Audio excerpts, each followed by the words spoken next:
Do you ever wonder what a 7-figure real estate investor does every day? Come with me.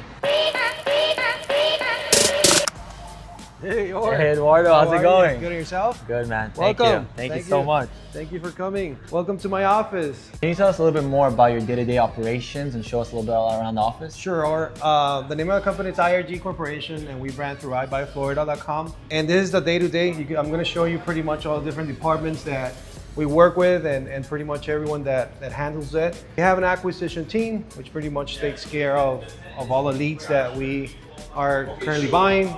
Every day we get leads, fresh leads, motivated sellers. I know you guys generate leads for a lot of investors, but we have pretty much the agents talking to sellers every day, making sure that they understand their problems, making sure that they're actually satisfying and bringing solutions to them all day. And that's what they do every day. Once they come into an agreement, they sign a contract, we buy their house pretty much. We also have Bianca, which actually handles marketing for us. So she pretty much do leads, everything related to leads, social media, and everything related to marketing. She pretty much handles it. We also have another office, which we do virtual wholesaling as well in Colombia, where we have a lot of back-end stuff that we do there, such as human resources, accounting, lead generation, some acquisition, some disposition. But anyways, here's just a few guys that are in our office in Fort Lauderdale.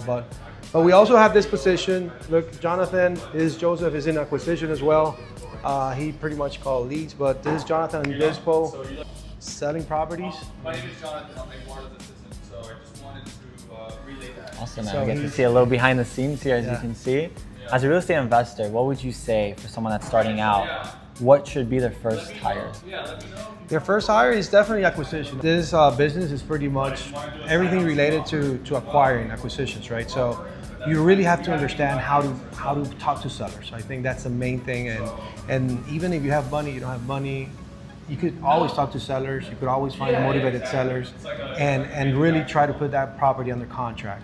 If you're trying to do wholesale, obviously, eventually you're just going to find an investor. But if you're going to do a fix and flip, you need to learn how to talk to sellers always.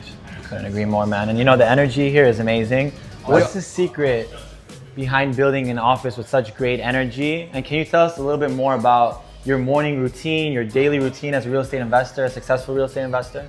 Sure. So it's definitely very important to always be motivated, energetic. And typically what I do, I go to the gym every morning. I try to just push myself to just really get that energy and bring that energy to the office as well.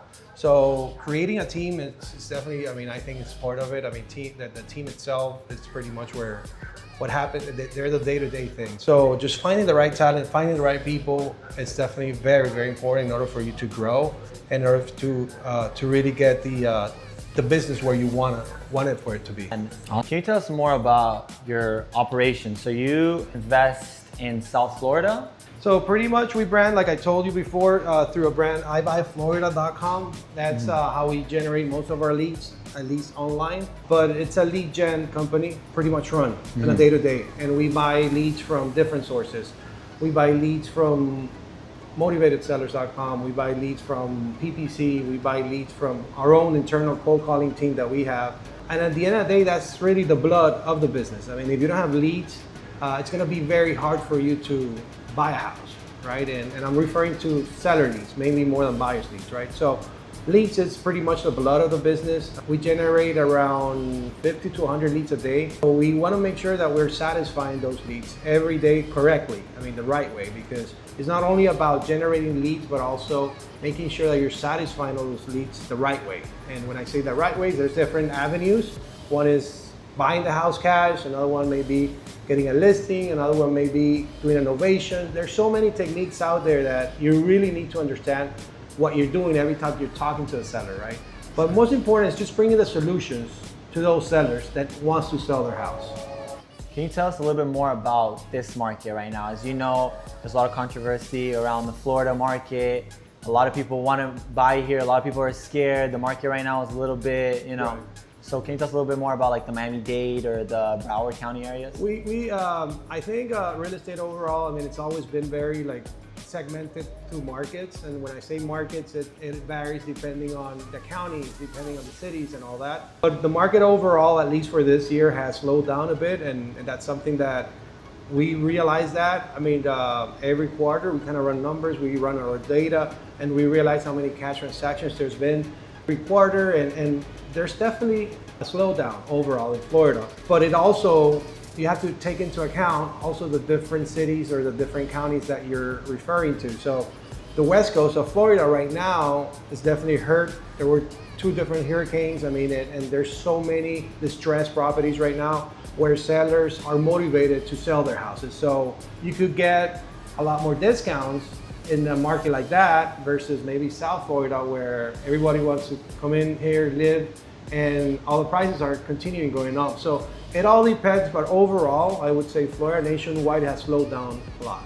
So do you think it's a good time to jump into the Florida market right now? It's always a good time to jump into real estate. That's something that I say to everyone. I know people want to jump in at the perfect time. There's no perfect time. So it's just a matter of you really understanding, learning real estate, how to invest in real estate. It's something that you really want to do, right?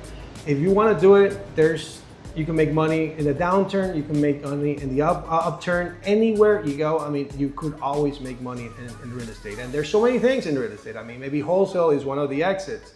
You could just do short-term rentals, you could do long-term rentals.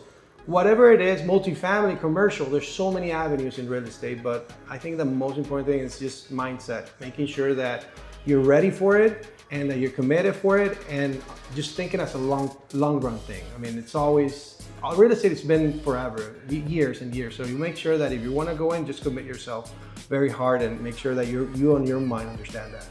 So what's your day-to-day operations like as the CEO and founder of a real estate company? So as a CEO, pretty much, now that I have and run a team, I'm mainly more involved in meetings with the different teams that I've been able to really assemble, right?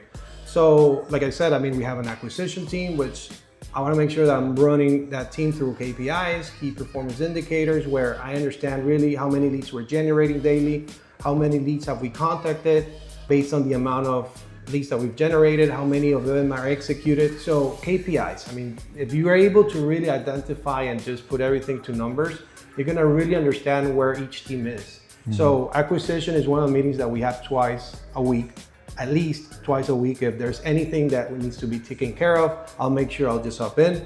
We do disposition meetings, which is pretty much what converts into revenue. Disposition meaning when we're selling the properties, we want to make sure that you understand what you're selling and how much money you're getting in. So disposition meeting, we try to do it 3 times a week as well. Due to the amount of volume that we have, do marketing maybe twice also, making sure that all the sources and channels that we are paying, we spend a lot of money in marketing to get this lead. So I want to make sure that we understand where the cost is going, and more important, if that cost or those leads are really converting. So you need to understand many aspects, but it boils down to KPIs. But most of my day nowadays is mainly more managing teams than anything else. I want to make sure that every team is accountable and that every team, there's a KPI, and I'm always looking to scale. So I want to make sure that if I'm hitting Florida today, I want to go to different markets, I'm able to really replicate what I have going on in Florida into other markets. And since beginning your company, and you've scaled to different companies today, how many homes have you bought, and what's your goal by the end of the year? So I think overall, towards more than 1,000 transactions we've made, bought and sold, and a combination of, I'm not sure about how many fix and flips, but over maybe 300, 400 fix and flips. We do have a lending company, we lend money. We have a title company also, so we kind of take care of the whole, closing for you as well. And more important, we have a call center as well, a virtual call center. We outsource a lot of the work that we do here in the Fort Lauderdale office in that office. So again, it's not only managing the team here, it's also managing the team in Colombia, which is where most of our staff is. I would say more than 100 employees we have. So I think it's very important to really understand where you are, where your mind is.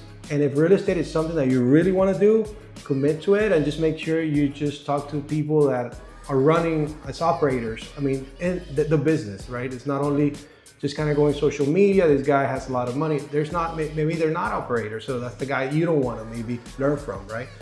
So day to day, again, it's just really creating teams, making sure they're accountable for, and more important, everybody, I mean, as a team is really satisfied on what they're doing and they really like what they're doing. And more important, they're very productive towards what your vision is as a CEO.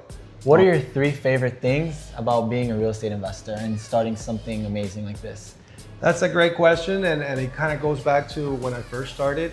Definitely, I mean, you have to have a why and why you're gonna get and into anything that you do in life. But at least for me specifically, the biggest why was freedom, right? Financial, not only freedom for time, which I think that's the main thing, even though I work a lot, but freedom for time for really doing what I really enjoy and want, right? As far as if I want to work maybe on Monday, I don't want to take off on Tuesday, I may be able to do that because maybe I'm not working for someone, right? So freedom of time, financial freedom is definitely one of them.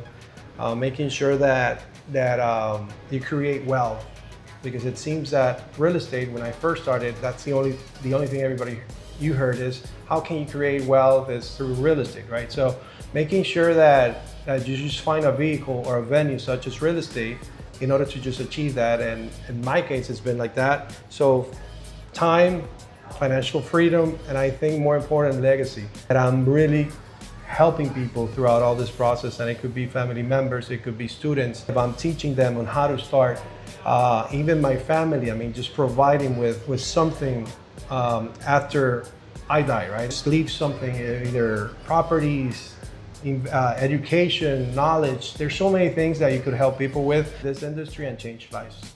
You're a very inspirational guy, and I can see, there's a lot of quotes around the office, a lot of inspiration. To leave off our audience, do you have a quote or a phrase or something inspirational that you can share with our investors?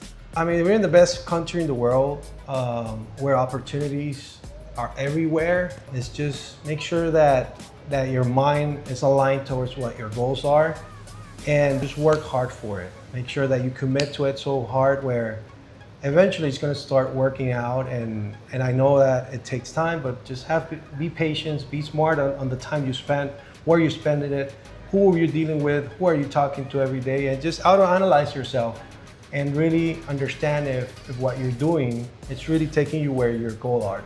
So really being very, very understanding of that, I think it's very important.